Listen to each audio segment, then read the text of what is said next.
Maya Solis arrived at Mercy General at 5:47 in the morning.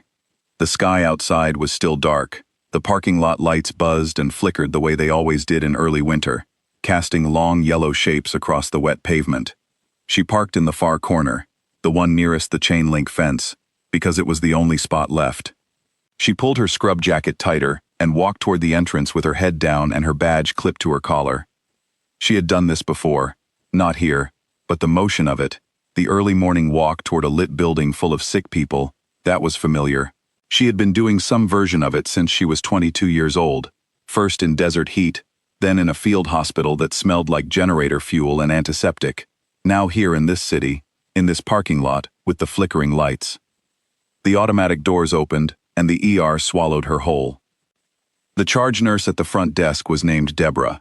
She had the look of someone who had been awake for a long time, and had made peace with it years ago.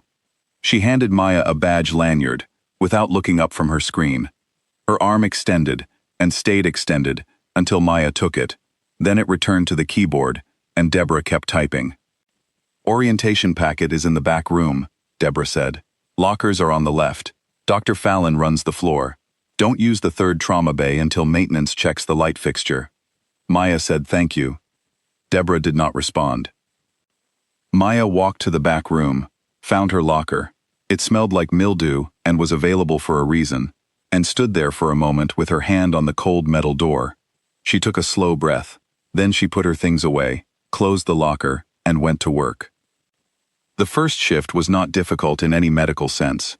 She triaged 4 patients before 7 a.m., assisted with 2 IV placements, correctly identified a medication dosage error on a chart, and quietly fixed it without making an announcement.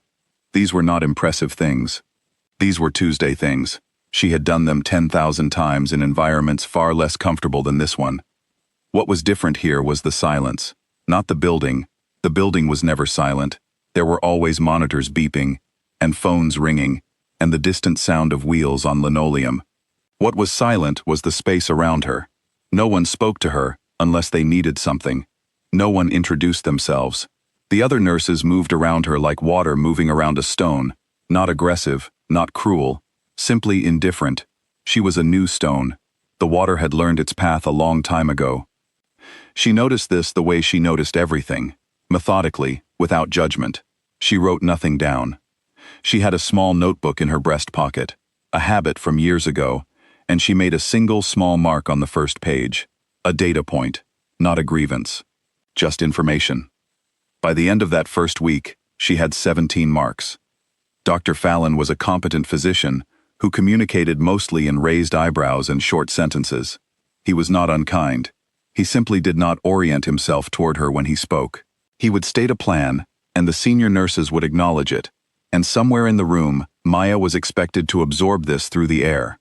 When she offered an observation, once, about a patient's breathing pattern that she thought sounded wrong, he listened, nodded, and then turned to ask a senior nurse whether she agreed. The senior nurse agreed. He proceeded. No one acknowledged that Maya had said it first. She went home that night and called her brother, Ernesto, who was living in San Antonio and studying for his electrician's license, and doing well, which was the whole point, which was why she had left the army when she did. "How's the new job?" he asked. "Fine," she said. "Tell me about your exam." She was very good at redirection. By the 3rd week, the ER had become a known territory to her. She understood its social map, the way she had once understood the layout of a forward operating base. Who held the authority? Who held the real authority? Which informal rules mattered more than the written ones? She knew which nurses were genuinely excellent at their work, and which ones performed excellence loudly, for the benefit of whichever attending was watching. She knew that the good coffee came from the machine on the 2nd floor, not the break room, and that there was a 7-minute window after each shift change, when the triage desk was briefly, blessedly quiet. She knew that she was not considered, not disliked, simply not yet real to most of the people around her. This was a specific kind of loneliness. It did not feel like rejection. It felt more like transparency, like she was walking through the department as light walks through glass, present, but not landing anywhere, touching nothing, leaving no warmth behind. She added to her notebook. She kept doing her job. The morning of the Tuesday began like all the others. A 3-car accident had come through at 4 a.m., and the ER was still settling from it. That particular post-rush state, where everyone is slightly depleted, but trying not to show it. A toddler with a possible forearm fracture was in Bay 4, with a mother who was holding it together by a thread.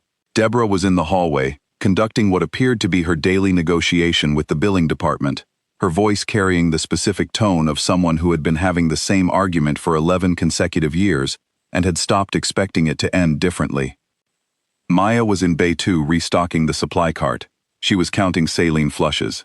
This was not glamorous work. She did not require it to be. The ambulance bay doors opened at 9:14 a.m. No stretcher came through. No paramedics called ahead. No radio crackle or noise of wheels. The doors simply opened, and 22 people walked in single file and stopped. They were in dress uniform. All 22.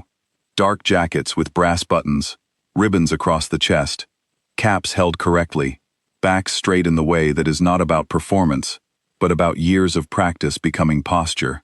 They ranged in age. Some were very young. Some carried the kind of stillness that only comes from having been in situations where stillness was the difference between one outcome and another. The ER did not know what to do with this. The beeping continued. The monitors did not care, but the nurses stopped moving, one by one, the way birds stop when something changes in the air. Dr. Fallon came out of a bay and stood with a chart in his hand and looked. Deborah appeared at the end of the hallway and stopped mid-sentence, leaving the billing department waiting on hold. The 22 people stood and said nothing. Then the formation shifted. It was subtle, a slight adjustment of direction, the whole group reorienting the way a compass needle turns when it finds north. They were facing Bay 2. They were facing Maya. The senior officer was a tall man, with 11 years of service, written across his chest, in ribbons that anyone with training would recognize, and anyone without it would simply find overwhelming. He walked to Bay 2 and stopped 2 feet from Maya, who was holding a box of saline flushes and had not moved. He looked at her directly, not at her badge, not at the wall behind her, at her. He nodded once, a single, clean movement of his head, a nod that carried weight in a way that nods generally do not. Behind him, 21 people did the same thing, at the same moment, without any signal that anyone outside the group could detect. "Ma'am," the senior officer said. That was the whole sentence. The ER was absolutely silent. Not the silence of indifference, the other kind. The silence that happens when a room has just received information it is still processing. Maya Solis set the saline flushes down on the cart, carefully. She straightened. She nodded back, once, with the same economy. "Thank you for coming," she said. Her voice was steady. It was her steadiest voice, the one that did not change regardless of what was happening around it. She had used it in situations that made this room look peaceful, and the voice had held, and it held now. She introduced herself to the senior officer. His name was Sergeant Major Cole. He told her they had a patient, a specialist named Reyes, 19 years old, traumatic brain injury sustained in a training accident, transferred from a military hospital upstate. The unit had followed the ambulance down, all 22 of them. They had come because Reyes was theirs, and that was simply what you did. Maya asked about his condition during transport, about his most recent cognitive assessments, about whether he had any documented medication sensitivities. She asked the way she asked everything, directly, specifically, without wasting words. Cole answered the same way. They understood each other in the way that people understand each other when they have lived inside the same set of rules for long enough that the rules stop being rules and become instinct. She took them to the family waiting area herself. She found extra chairs from the hallway and carried them in without asking for help. She told Cole she would check on Reyes personally throughout the day. She would make sure the attending had everything he needed. She gave Cole her direct extension. Then she went back to Bay 2 and finished counting the saline flushes. She counted them twice. The second time was not because she had made an error. It was because counting things was calming, and she needed one moment, just one, to be somewhere small and manageable before she returned to the floor. Then she went back to the floor. Deborah brought her a coffee at 11 o'clock, set it on the counter next to Maya's elbow without saying anything. Maya looked at the cup. She looked at Deborah, who was already walking back to her desk. The coffee was from the second-floor machine, the good one. Maya drank it. Dr. Fallon found her at the nursing station at noon and asked about Reyes's chart with a different quality of attention than he had used before. Not performance. Genuine. He asked her what she thought, and when she told him, he listened to the end of the sentence before responding. She told him what she thought. He wrote it down. In the afternoon, she checked on Reyes. He was a thin boy with dark circles under his eyes, who was trying very hard not to look frightened, and was not entirely succeeding. His unit was in the waiting area down the hall, and knowing they were there was doing something for him that no medication could do.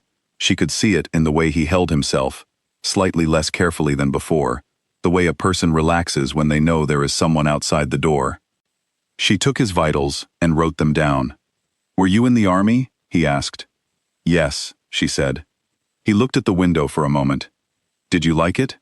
She wrote down his blood pressure. She checked the number twice and wrote it neatly. Then she looked at him, and her voice was the quiet one now, the one she used when there was no emergency, and there was time to be a person rather than a function. "I was good at it," she said. He thought about that. She could see him thinking about it, turning it over. This answer that was not the answer he had expected.